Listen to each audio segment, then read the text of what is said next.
PBH Simpsons, oh. Oo nga eh. Yan na pala yung mga bisita. Hello po. Hi! Tol! Hi po. Ikaw ba si Excel? Yes po, ako po. Kamusta? Ikaw ba yung may-ari ng biggest Optimus Prime bus in the world? Yes po. At nandito po kayo sa Yexel's Toy Museum. Tara, pasok po yun. Stigas. Oh, pero alam ko, bukod dun sa biggest na Optimus Prime yun, marami ka rin collections ng mga iba't ibang laruan dito. Ilan na ba yung collections mo? Nasa ano po, yung mga action figures nasa mga 7,000 pieces. Tapos yung mga life size natin nasa mga 100 pieces yung life size. Oh. Baka pwede ba naman kaming i-tour? Sige po. Sige.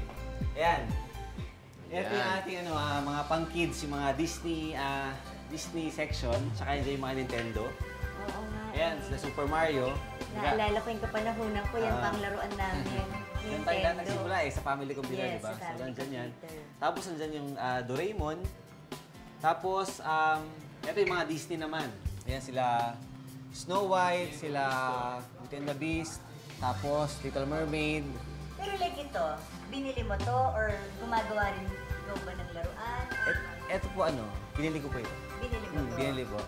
Pero I understand, gumagawa ka rin ng mga Yes po, gumagawa po kami. Yung mga hindi ko mabili, ginagawa ko na lang siya. O yan, binibili mo lang din yan. Ayan, binili ko po itong ganito. Ang cute. Ilang sobrang gusto ko yun, yung mga minions. Oo nga. Cute naman ito. So it doesn't matter kung pambabae o panlalaki, basta toys binibili mo. Opo. Ngayon, dati panlalaki lang halos. Kaya lang, recently sa mga field trip, yung mga bumibisita ng mga magulang, kumbaga yung mga anak nila babae. Bakit naman walang mga pambabae? So ngayon, gumawa kami ng rooms na place, ano rin, may mga dolls din, gano'n. Katulad dito. Yan, ito yung mga Fuji ko. Seryoso sa pangongolekta ng laruan. Yan ang masasabi ko kay Yexel na may-ari din ng Toy Museum. At ang mga laruan na koleksyon niya rito ay nagkakahalaga lang naman ng 8 million pesos. Wow! Yan. Ito naman, Finn and Jake. Favorite ko to eh. Kumbaga, Ito ngayon yung second childhood ko eh. Si Finn the Human and Jake the Dog. Ito bago lang to. Actually, ito kahapon lang po namin nilabas to. Ginawa niyo to. Ginawa namin So to. this is one example ng gawa niyo. Ito. Tapos binibenta niyo pag nagawa niyo? Hindi po, naka-display lang pang Dito naman tayo. Kumbaga, Oh iba. my God! Iba, pero mga sports car. Ako naman po tayo si Wow! Queen. Yan. Life size na yan. Mas laki talaga ng kotse. Ito, pag binenta mo, magkano? Siguro abuti siya ng mga 400,000. Wow! Wait lang. Parang talaga sakyan na. Dito naman tayo ngayon sa Super Mario 3D Land. At saka yung katapat niya yung Street Fighter. Asan si Mushroom? Ito, si Mushroom. Ayun! Si Mushroom. Grabe Ito yung ano. Ito, lahat din Super ito gawa Mario. nyo. Ito, binili ko to si Mario. Pero yung iba ginawa na namin. Oh, hindi mo naman makita yung difference, di ba? Ganon kayo kagaling gumawa. Hadouken! So ano naman yung pinaka-rare mo dito? Ang pinaka-rare, ito. Etong Balrog head bust. Kasi itong alam ko, sa buong mundo, 20 pieces lang ginawa nito. 20 pieces. 20 pieces. 20 pieces lang, ano? Yan yung...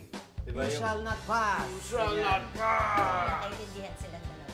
Yan. Lord of the Rings eh. Hindi siya may tulay eh, di ba? Sige lang, nabiyakin tulay. Naglag ngayon si Balrog. Favorite So, ko yun. bakit mo ba naisipang buksan itong toy museum na ito? Actually, yung mga kaibigan ko po kasi, tsaka yung mga family members na rin, parang sabi nila bakit daw hindi ko i-open sa public para pagkakitaan, at same time, ma-share sa iba. Sabi ko, hindi pa naman ganun kadami.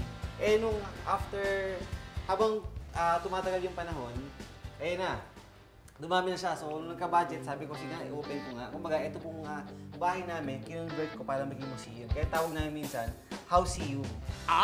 Houseum ha? Bahay mo na, museum mo pa! Ha ha ha! Yeah. Dito na tayo ngayon sa world's largest Optimus Prime head bus. Ang galing-galing, grabe! Bravo, bravo. Oo nga, pwede mo mag Antena yan, gumagalaw. Optimus Prime. Ayan na siya. Yan. Yan. Galing ah. Grabe, gano'n mo katagal ginawa yan? Ito almost 2 years po namin ginawa. Kasi kapag medyo walang budget, humihinto. Pag meron, babalik ulit. Parang ganun. 2 years pero kasama na yung pag-build. Kasama na po, yung design. Ang galing. Naku, congratulations. Kaya dito sa Philippine Book of Records, i-recognize namin itong biggest head bust ng Optimus Optimus Prime. Prime. Salamat po. Ano, Ping? Mukhang ramdam na mo na bumalik tayo sa pagkabata dito sa Yexel's Toy Museum. Oo nga eh, sobra BH. Ayoko na nga umalis eh. Gusto ko dito na lang ako titira. Eh sana, kung pwede nga lang. Kaya lang, hindi pwede. Marami pa tayong idodocument na kakaiba at mga katangi-tanging nilalang, bagay, lugar. Kaya, Fine. Sige na nga.